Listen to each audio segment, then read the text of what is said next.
Assalamualaikum, selamat sejahtera. Wanakem, tachahau. Saya Muhammad Suman Siwam. Kembali lagi dari channel kita Rakyat Malaysia. Hari ini saya kembali dengan satu isu. Ya, baru-baru ini Jabatan Agama Islam Melaka dapat tahu ada satu kilang pembuatan kopi dan biskut ini menggunakan buluh babi. Ya, dan dalam masa yang sama serta-merta lesen halalnya ditarik balik oleh JAKIM.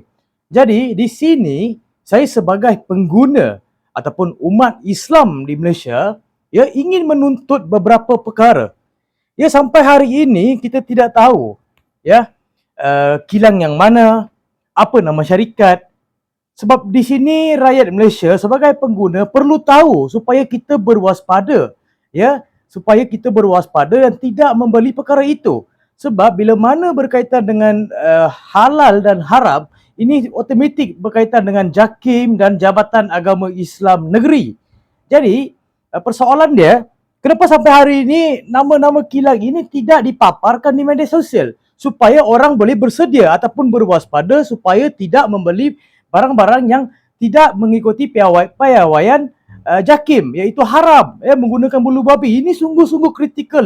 Perkara ini sungguh-sungguh kritikal. Kita mahukan penjelasan daripada pihak berkuasa JAKIM, daripada JAIM, Jabatan Agama Islam Melaka, perlu jelas perkara ini. Jangan orang cakap bersembunyi-sembunyi. Sampai orang tertanya-tanya, apa kilang dia? Memang kilang dia di Melaka, tapi kilang dia namanya apa? Kita tidak mahu ada golongan-golongan tertentu ini perlu dijaga disebabkan sensitiviti. Bila mana mereka diberikan sijil halal tetapi mereka menggunakan bulu babi, ini satu pengkhianatan yang jelas ataupun salah sebuah penghinaan sangat jelas.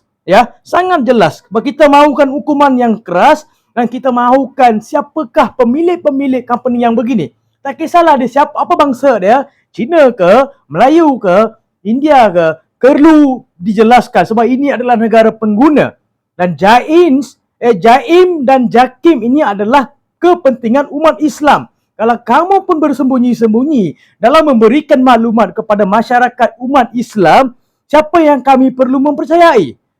Perkara ini jelas perlu dipaparkan di seluruh media sosial seperti mana dibuat untuk GISB, Al-Arkam. Sebab benda yang sama, ini adalah pelanggaran undang-undang dan mengkhianati umat Islam di negara ini. Kami yakin, kami percaya dengan sijil halal, tetapi bila di mana dikhianat, tidak diambil tindakan yang tegas, tidak memaparkan nama-nama company ini, ini sungguh-sungguh dahsyat.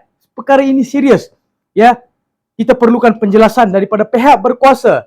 Sampai hari ini kita tertanya-tanya siapakah di belakang company-company ini dan siapakah pemilik-pemilik company ini dan apakah nama syarikat yang membuat kopi dan biskut menggunakan bulu babi. Kau tahu sah babi itu haram untuk umat Islam. Jelas perkara ini. Bila mana kamu dapat lesen ataupun sijil halal daripada JAKIM, di situ ada beberapa SOP ataupun undang-undang perlu diikut, peraturan-peraturan yang ditetapkan perlu diikut. Tetapi bila mana dah jadi begini, JAIM dengan JAKIM sama-sama menutup, menyembunyikan company-company daripada kapitalis ini. Saya harap JAKIM, JAIM dan mufti-mufti bersuara dalam hal ini sebab ini adalah kepentingan ataupun asas hukum orang Islam. Sekian, terima kasih daripada saya, Muhammad Suman Siwam.